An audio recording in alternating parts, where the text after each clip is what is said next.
Bismillahirrahmanirrahim. Assalamualaikum warahmatullahi wabarakatuh.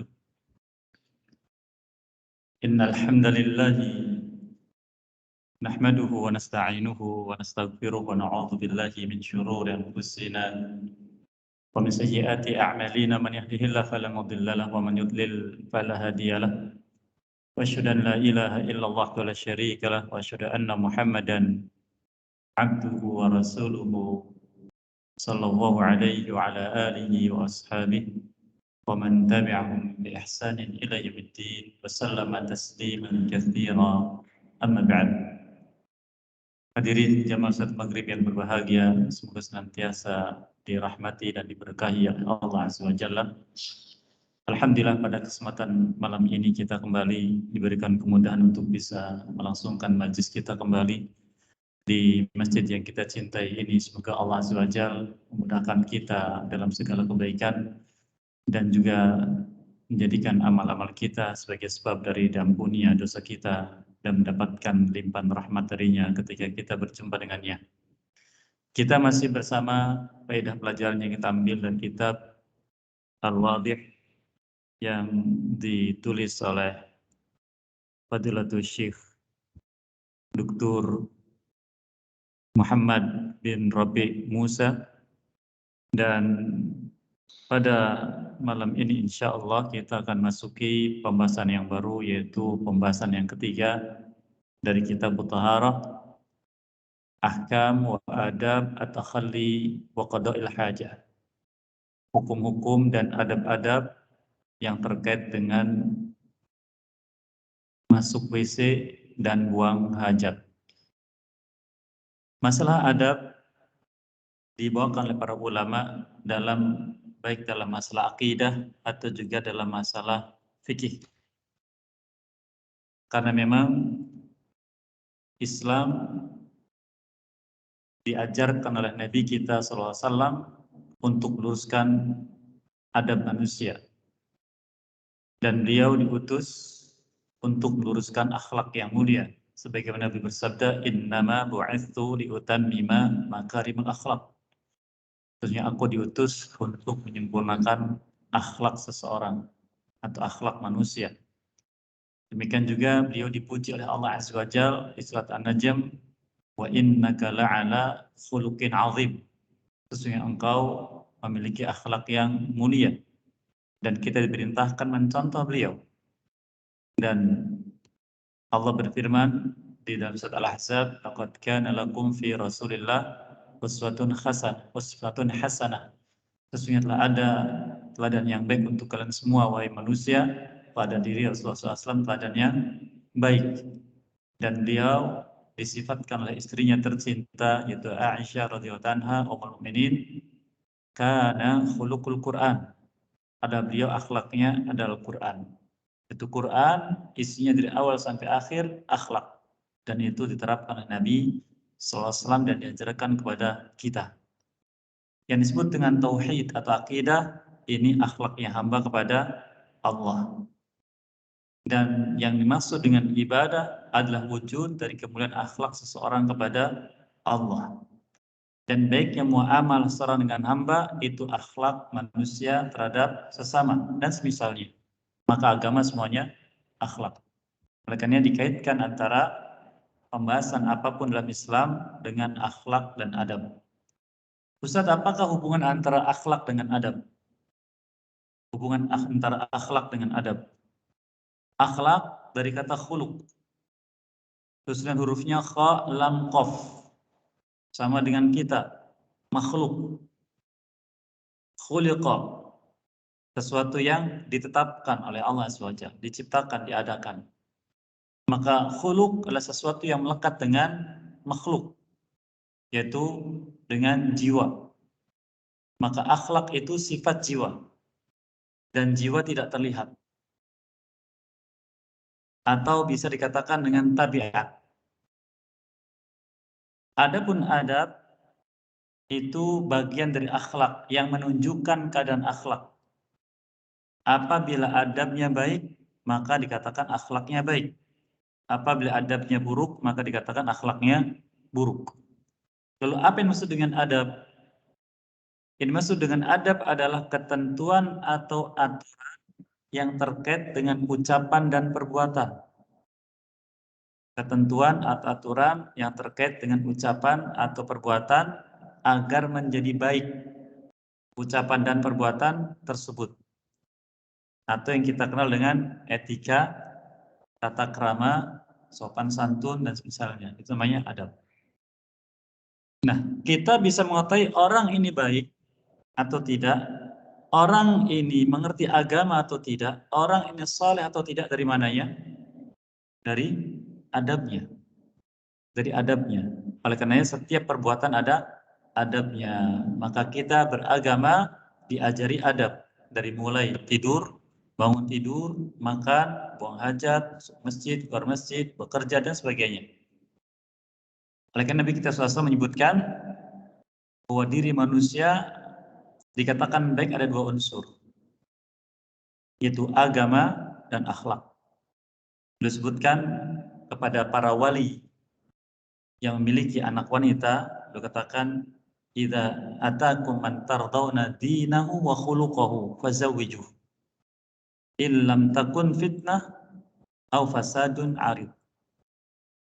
Jika datang kepada kalian laki-laki yang kalian ridho agamanya dan akhlaknya, segera nikahkan, jika tidak akan terjadi fitnah atau kerusakan yang besar.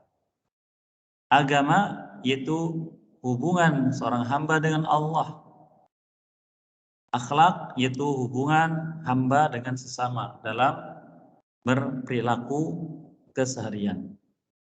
Nah, ini tentang pentingnya akhlak atau yang diwujudkan dalam adab.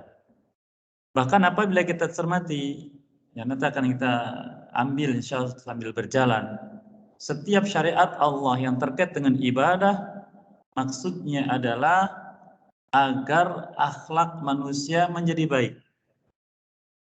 Salat contohnya, Allah firmankan, "Inna salata tanha 'anil fahsya'i wal munkar." Sesungguhnya salat yang Allah perintahkan dan dilaksanakan oleh hamba, maksudnya adalah agar menjadikan pelaku salat tadi tercegah dari perbuatan keji dan munkar. Saum contohnya di bulan Ramadan, Allah firmankan, "La'allakum tattaqun," agar kalian bertakwa, dan begitu setiap syariat ibadah. Maka di sini terkait dengan buang hajat ada adabnya. Dan adab ini terkait dengan satu sifat yang sifat itu membawa kebaikan dan merupakan cermin dari iman seseorang. Apabila sifat ini tidak ada pada seorang, hilanglah imannya lambat laun. Apabila ada, menunjukkan adanya iman. Apa itu? Sifat malu. Sifat malu. Kita bisa tahu orang yang dalam hidupnya, kegiatan apapun, tidak menggunakan adab, berarti dia tidak tahu malu, tidak punya rasa malu. Misal bertamu asal masuk saja, tanpa ketuk pintu, tanpa mengucapkan salam, berarti tidak tahu malu. Ada seorang, dia lapar dan haus, di depannya ada makanan, ya, belum dipersilahkan, dia sudah ambil saja makan dan minum. Kita katakan tidak tahu malu. Katakan tidak tahu malu berarti tidak punya adab, maka tidak ada kebaikan padanya. Oleh karena kata Nabi SAW, la yatil haya illa bi khairin. Tidaklah sifat malu datang pada seorang melainkan datang dengan kebaikan, pasti baik. Dan dia pun menyebutkan al-haya wal iman qurana jami'an. Malu dan iman selalu bersama. Fa idza rufi'a ahaduhuma rufi'al akhar. Jika salah satunya dicabut oleh Allah, yang lainnya akan ikut pergi. Jadi iman dan malu ini terkait erat. Satunya hilang, satunya pergi. Kita ambil contoh di negara barat yang mayoritas non muslim, yang tidak ada apa pada mereka? Apanya, Pak? Iman. Tidak ada iman, maka mereka tidak tahu malu. Telanjang jalan kaki tidak masalah bagi mereka. Bahkan mohon maaf, zina pinggir jalan pun tidak ada masalah. Sehingga apapun yang buruk dilegalkan memang karena tidak ada iman, sehingga malunya tidak ada. Demikian juga di negeri muslimin, contoh negeri kita. Kalau sifat malunya sudah tidak lagi diterapkan, maka dia pun akan berbuat sesukanya sehingga lambat laun perkara-perkara yang melanggar iman dilakukan. Maka waspada dari kita apabila sudah berani berbuat sesuatu yang melanggar sifat malu, menunjukkan tidak ada malu, lambat laun imannya akan terkikis. Maka jagalah sifat malu dan diajarkan adab dalam syariat untuk menjaga sifat malu. Barang siapa sifat malu yang terjaga, berarti imannya terjaga. Inilah hikmah. Beliau katakan hukum-hukum dan adab-adab terkait dengan kegiatan di WC dan buang hajat. Beliau katakan al-maqsudu bidzalika, yang dimaksudkan dengan bab ini adalah ma wurida fi syariah, apa yang disebutkan dalam syariat Islam. Syariat maknanya apa yang diperintahkan oleh Rasulullah SAW, itu syariat.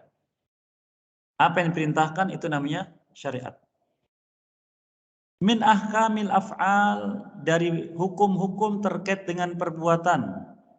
Kalau sudah bicara hukum, berarti antara boleh dan tidak boleh. Yang boleh bisa wajib, bisa sunnah. Yang tidak boleh bisa haram, bisa makruh.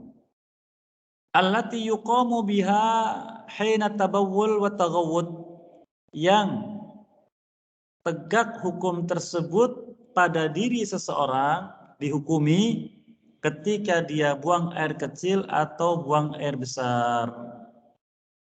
Jadi kita ini dalam hidup, jemaah, kegiatan apapun yang kita lakukan, ini terkait dengan hukum Allah.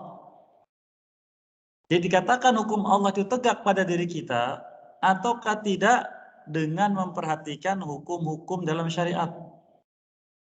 Contohnya, ada seorang dari kita mendengar azan, lalu dia tidak melaksanakan sholat, berarti hukum Allah belum tegak pada orang tersebut. Yang mana hukum Allahnya? Sholat 5 waktu. Barang siapa tidak menegakkan hukum Allah pada dirinya, diancam dengan azab. Tapi ini banyak tidak kita sadari. Kebanyakan orang menuntut ditegakkan hukum ini di negara. Begitu kan? Sekumpulan orang berkumpul untuk berdakwah ingin menegakkan hukum Islam di negara Indonesia. Tapi mereka lupa, pada diri mereka pun kadang hukum Allahnya tidak diterapkan. Dan mereka juga tidak sadar bahwa negara kita, kalau kita cermati, sudah banyak hukum Allah diterapkan. Saya beberapa kali berdialog dengan beberapa orang tentang masalah ini, khususnya mereka yang akhirnya pemahamannya pemahaman negara Islam, atau yang kemarin ramai dengan apa itu? ISIS. Mereka mengatakan pemerintah kita tauhid, tidak menegakkan hukum Allah.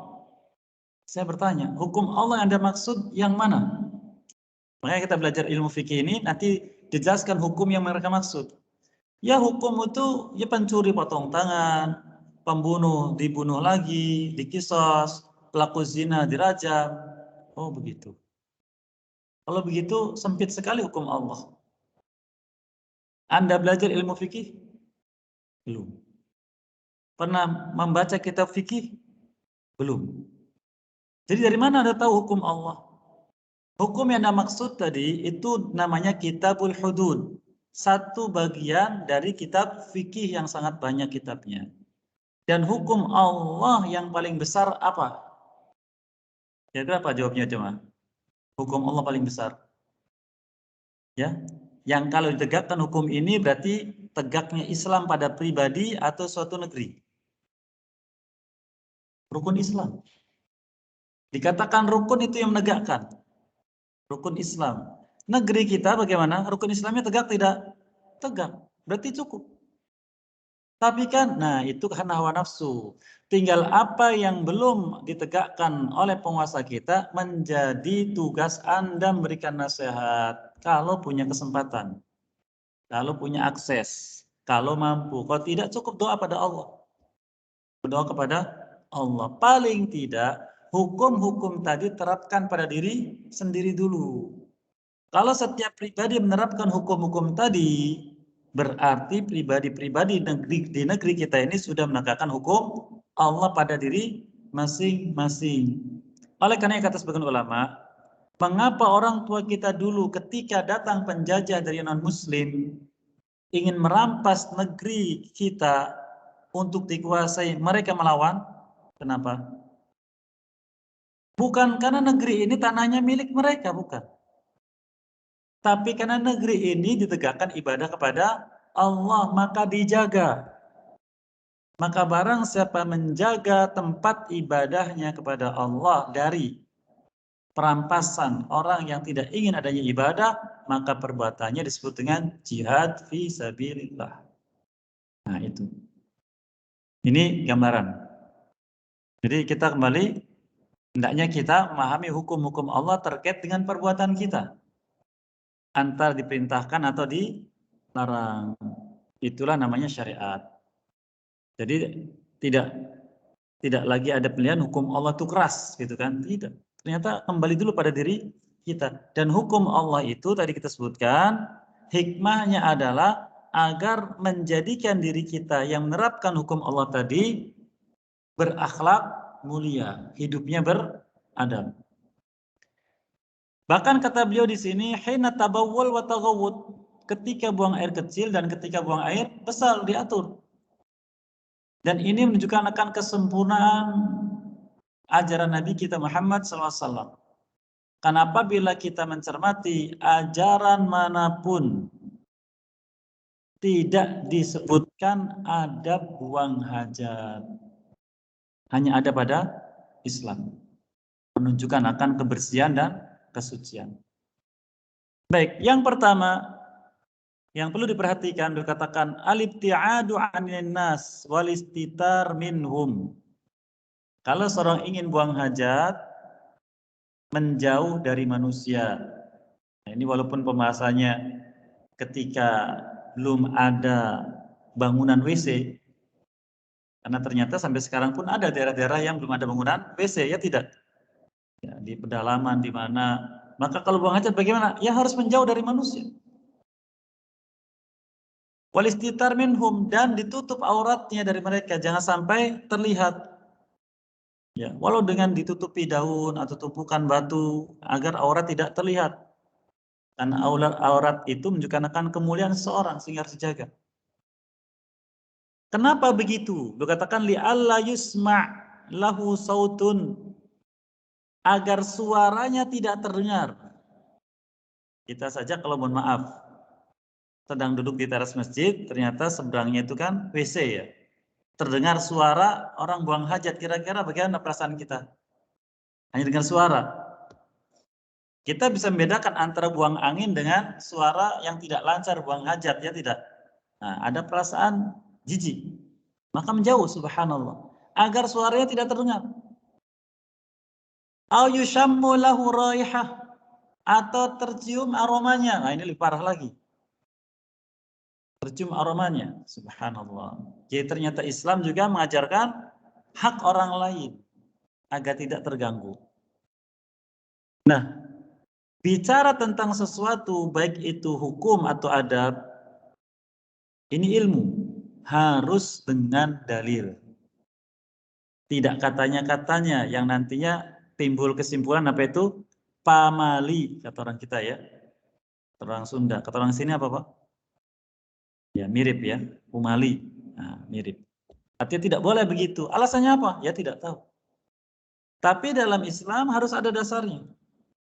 Kata beliau, hadisnya disebutkan dari riwayat Imam Abu Dawud dan Sahih dari Jabir bin Abdullah radhiyallahu anhu, anna Nabiyya sallallahu alaihi wasallam kana idza arada al-buraz intalaqa hatta la yarahu ahadun. Bahwa Nabi SAW apabila beliau ingin buang hajat, buang air besar, maka segera pergi meninggalkan tempat berkumpulnya manusia, meninggalkan kampung, sampai tidak seorang pun melihatnya. Subhanallah.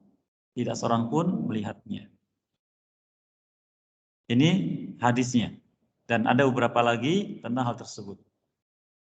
Kemudian hadis yang kedua dari Ibnu Umar radhiyallahu anhu. Anna Nabiyya SAW kana idza arada hajatan la yarfa'u thawbahu hatta yadnu minal ard.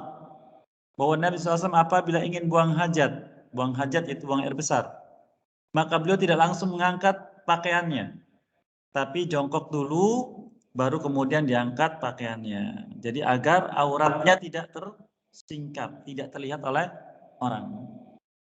Dan aurat itu nanti dibahas di masalah sholat, insya Allah. Aurat itu untuk laki-laki mulai dari lutut, di bawahnya mulai dari lutut. Adapun perempuan ya dari kaki. Ini yang pertama. Yang kedua yang harus diperhatikan sebagai adab, wala yajuzul idrar bin nas fi dzalika wa ibdza'uhum. Ketika seorang ingin buang hajat, jangan sampai menyakiti manusia. Baik manusia itu kita kenal atau tidak kenal. Jangan sampai. Lu bagaimana Ustaz menyakiti itu? Kalla dia takhalla fi turukin nas. Contohnya buang hajat tapi di jalan yang biasa orang lewati. Dulu jalan setapak. Ya, buang hajat yang penting dari jauh dari manusia, asal buang saja. Ternyata itu jalan tempat orang lewat, maka tidak boleh. Au fi dhillihim, atau tempat mereka biasa singgah bernaung.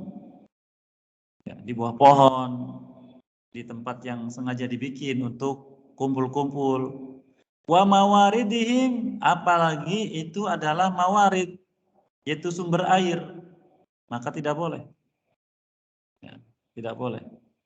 Nah, termasuk mawarid ini sungai yang digunakan untuk kepentingan kehidupan, seperti mandi atau cuci dan semisalnya.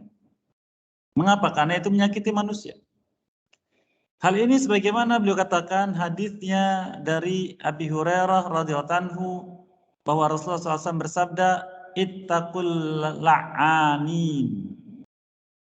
Hendaklah kalian takut kepada Allah akan dua perkara, atau la'anin yaitu perkara-perkara yang dilaknat. Maaf, la'anain, dua perkara yang dilaknat. Qalu, mereka berkata, wa mal la'anan ya Rasulullah? Ya Rasulullah, apakah dua perkara yang dilaknat? Beliau katakan, qal alladzi yatakhalla fi tariqin nas au fi dhillihim. Yaitu orang yang buang hajat di jalan manusia biasa lewat atau di tempat bernaungnya mereka. Ketika manusia lewat lalu mendapati wujud kotoran manusia, mesti melaknat. Nah, ketika melaknat itu, walaupun orang tidak diketahui, maka dilaknat oleh Allah SWT. Oleh karena dikatakan, ittaqu, bertakwalah kepada Allah dari dua perkara yang dilaknat. Nanti kalau manusia melaknat, maka ini juga dilaknat oleh Allah SWT. Jadi hati-hati dengan penilaian manusia. Jangan sampai kita melakukan perbuatan menyengaja memancing laknatnya orang, jangan. Dan yang kedua, buang hajat di tempat mereka berteduh atau bernaung. Ini yang kedua. Yang ketiga, yang perlu diperhatikan sebagai adab adalah wala yajuzu istiqbalul qiblati au istidbariha. Jangan menghadap kiblat atau membelakanginya. Menghadap kiblat atau membelakangi. Perlu kita ketahui bahwa Allah Azza wa Jalla dijelaskan oleh para ulama memilih dari makhluknya untuk dimuliakan. Dan orang yang dimuliakan atau makhluk yang dimuliakan oleh Allah tidak boleh disepelekan apalagi dihinakan. Siapa mereka? Contohnya para malaikat, para nabi. Jangan kita menyepelekan mereka. Contohnya lagi arah kiblat. Tidak boleh kita menyepelekan arah kiblat. Contohnya lagi bangunan Ka'bah. Maka bangunan Ka'bah kata ulama jangan dihinakan, disepelekan. Contohnya apa itu? Dibikin miniatur-miniatur gantungan kunci. Karena nanti akan dihina oleh manusia. Ini banyak yang difahami, banyak dijual di Makkah atau di Madinah. Ketika kita sholat, gantungan kunci motor kita pakai miniatur Ka'bah, kita taruh di bawah. Ini namanya bentuk istihana, ya, menyepelekan, tidak memuliakan. Kadang kita mendapatkan keburukan tanpa kita ketahui dasarnya. Oh, itu adalah tidak boleh. Nah, termasuk menghadap dan membelakangi kiblat ketika buang hajat. Kemudian ulama beda pendapat. Sebagian mengatakan kalau buang hajatnya di dalam bangunan yang ada sekarang di kita ini, maka tidak mengapa. Dalilnya apa itu? Dalilnya apa yang dilakukan oleh Abdullah bin Umar radhiyallahu anhu. Beliau pernah safar, kemudian buang air kecil menghadap kiblat. Ditegur. Kata beliau, tidak mengapa selama antara kiblat dengan kita ada penghalang. Ternyata di depan beliau ada seekor keledai tunggangan beliau. Namun ini dibantah oleh ulama yang lain. Tidak. Itu kan pendapatnya Ibnu Umar. Kalau tidak ada hadis diterima. Tapi ternyata sekarang ada hadis Nabi SAW yang melarang kita buang hajat menghadap kiblat atau belakanginya. Hadisnya dibawakan di sini hadis Abu Ayyub Al-Ansari radhiyallahu anhu, beliau mengatakan Rasulullah SAW bersabda, "Idza ata hadukumul gha'ita fala yastaqbilul qiblata wala yuwalliha dhahrahu. Sarriqu au gharribu." Apabila salah seorang dari kalian buang air besar, maka janganlah menghadap kiblat atau juga membelakangi dengan punggungnya, tetapi hadaplah ke timur atau ke barat. Ke timur atau ke barat. Kenapa? Karena arah kiblatnya bukan ke barat. Ya. Kemana arah kiblatnya? Ya, ke utara. Arah kiblatnya ke utara. Maka syarriku au gharibu. Menghadap timur atau ke barat? Kalau kita bagaimana berarti? Ke utara atau ke selatan begitu. Ini hadis yang umum. Nah, di sini ada faedah tentang menilai dalil. Apabila ada dua hadis, satu ucapan Nabi SAW langsung dan umum, satu ucapan sahabat mengkhususkan, maka pengkhususan ucapan sahabat bila tidak disandarkan kepada Nabi SAW tidak dianggap. Kembali kepada hadis yang umum.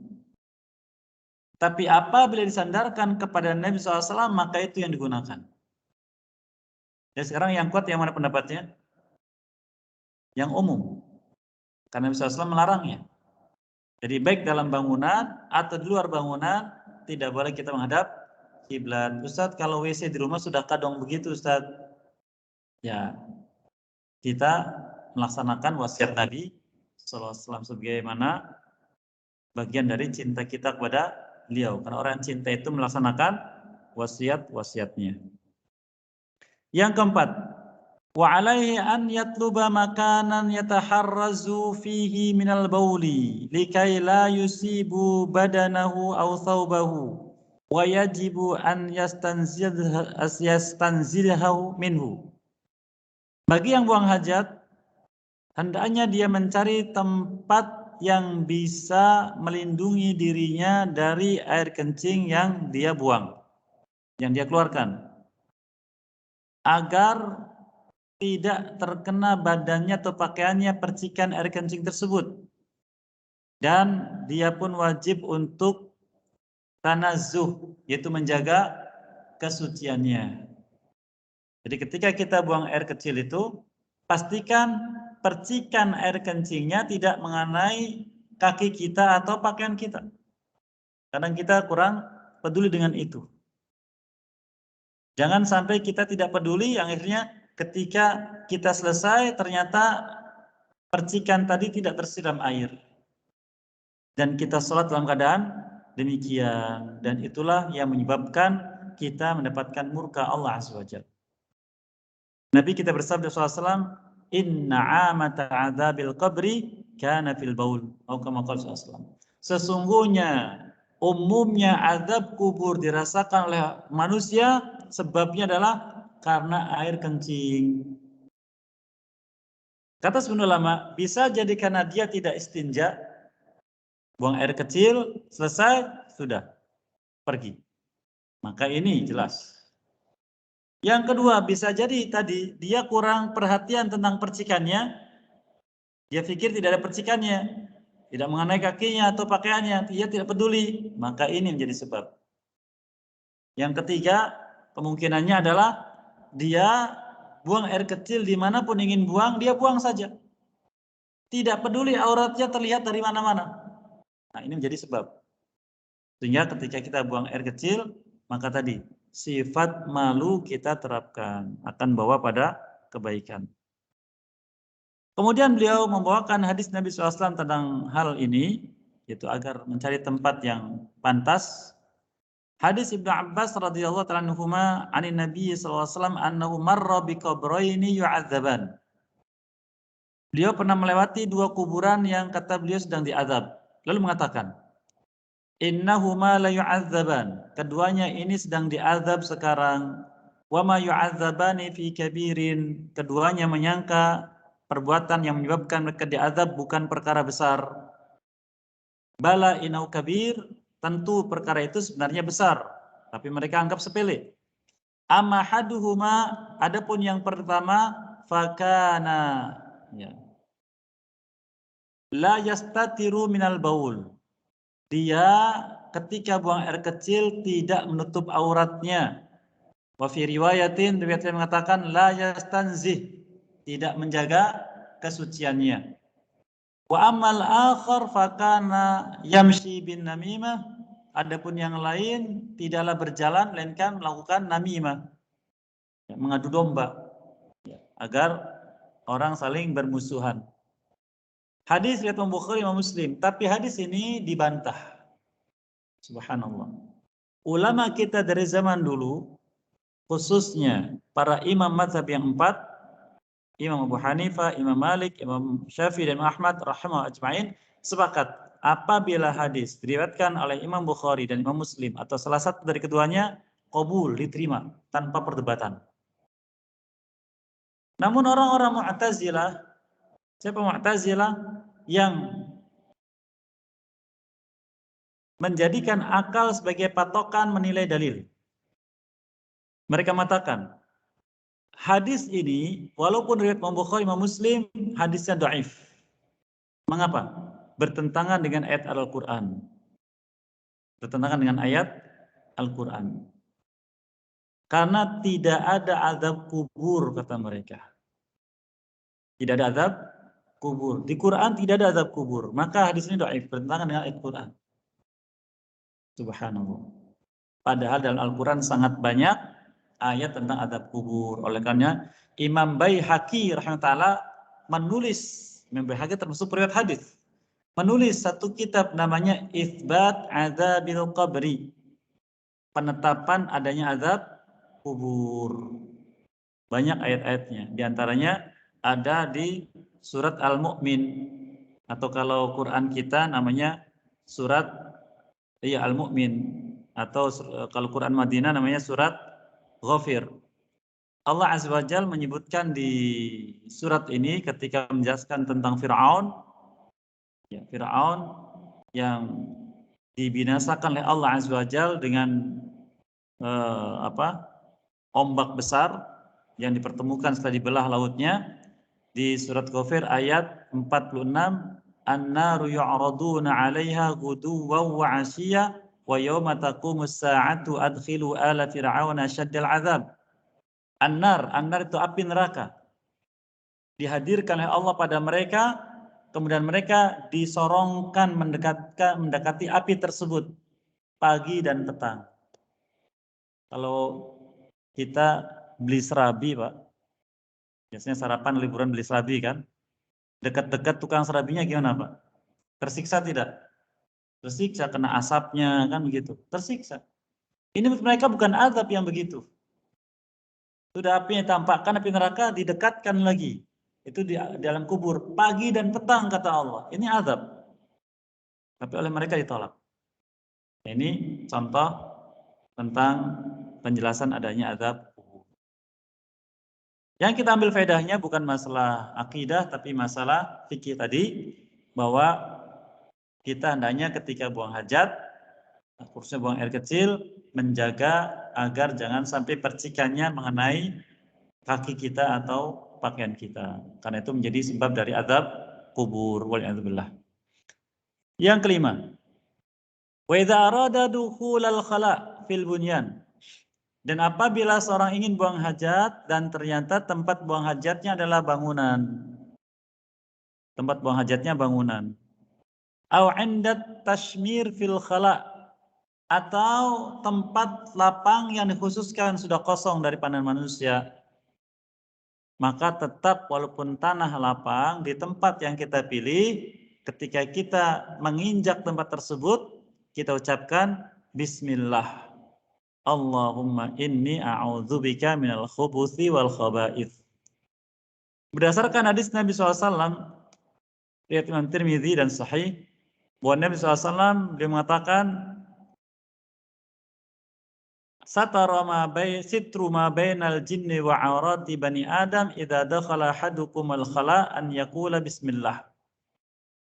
Penutup dari pandangan jin terhadap aurat-aurat Bani Adam apabila salah seorang dari kalian masuk bangunan WC atau tempat buang hajat walaupun tanah lapang, maka mengucapkan bismillah. Kemudian juga tambahkan doa tadi, Allahumma inni a'udzubika minal khubuthi wal khaba'ith. Ini berdasarkan apa yang disabdakan Nabi SAW, idza dakhal khala qal. Beliau apabila masuk WC maka mengucapkan doa tadi. Ya Allah, lindungilah aku dari godaan khubus dan khaba'ith, syaitan laki-laki dan syaitan perempuan.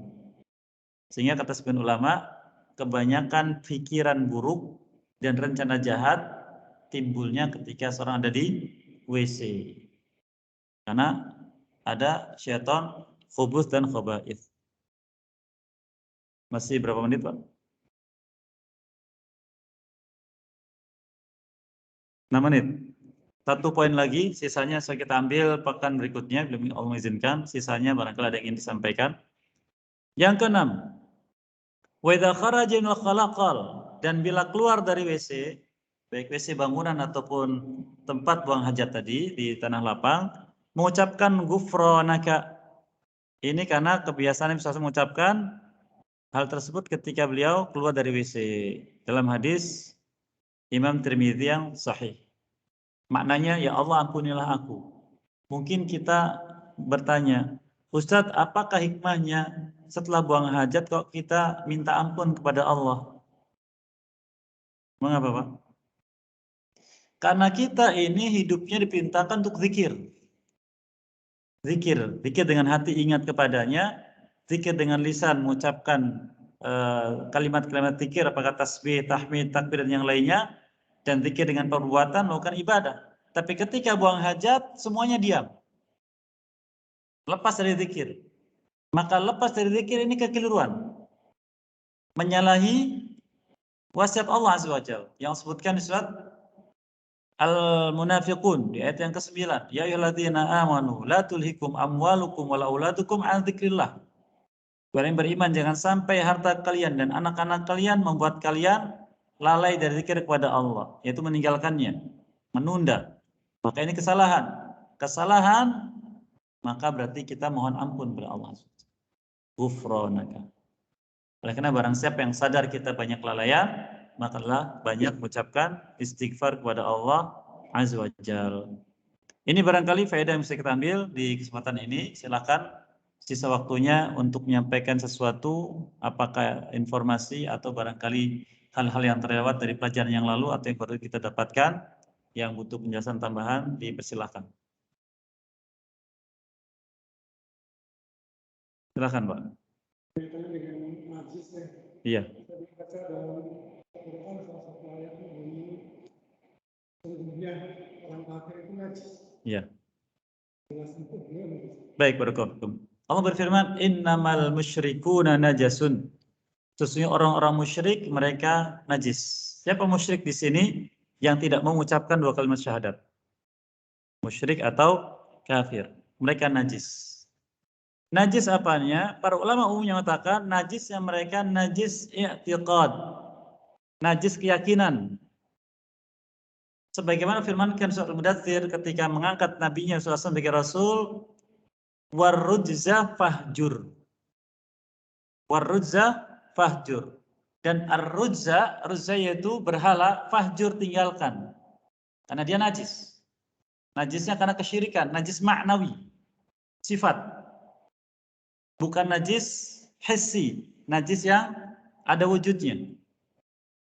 Namun sebagian ulama berpendapat, ya dari ayat ini jelas, innamal musyrikuna najasun. Orang musyrik najis. Jadi orang musyrik kalau kita bersentuhan ya berarti batal kita. Nah, ini masalahnya. Batal wudhu itu apakah badan kita menyentuh najis atau kita mengeluarkan najis? Yang mana Pak Ibu? Contoh, saya tanpa sengaja pegang baju anak saya yang ada ompolnya. Tercium, oh ini menyentuh air kencing. Batal tidak wudhu saya? Batal tidak? Tidak batal. Cukup disiram saja di tangan. Karena menyentuh najis bukan pembatal wudhu. Nah, ini jadi najisnya orang musyrik itu adalah najis keyakinan, bukan najis badan. Begitu. Wallahu a'lam. Silakan, Pak.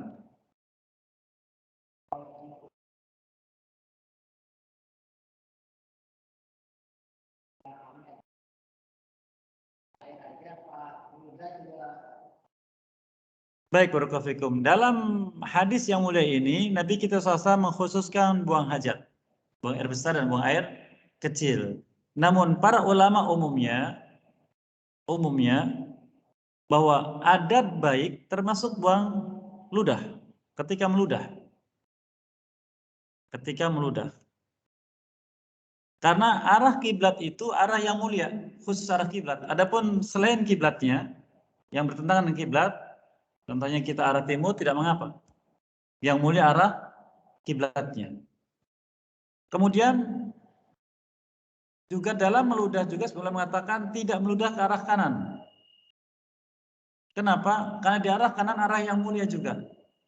Dan di sana ada malaikat rahmat yang mendampingi manusia, yang mencatat amal manusia juga dan semisalnya. Tapi ini penjelasan adab.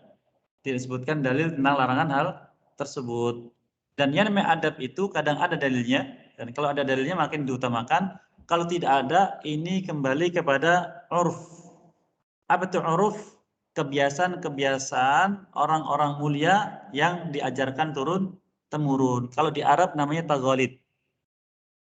Dan itu masih diajarkan. Dan termasuk kita juga diajarkan semacam itu. Contohnya, kalau anak gadis sudah waktu sore jangan suka nongkrong di pintu, nanti jauh jodohnya. Karena ini etika sebenarnya. Karena kalau anak gadis suka nongkrong di pintu kalau sore orang lewat, ya ini nggak baik nih, ya kan, pemalas seperti itu. Itu barangkali Pak. Baik, apa yang baik semoga diberkahi dan mudahkan bisa mengamalkannya. Apa yang keliru harus dimaafkan dan diampuni dosa kita sekalian. Wassalamualaikum Muhammadin wa ala alihi wa sahbihi ajmain. Alhamdulillah alamin. Subhanakallah hamdika asyhadu an la ilaha illa anta astaghfiruka wa atubu ilaik. Assalamualaikum warahmatullahi wabarakatuh.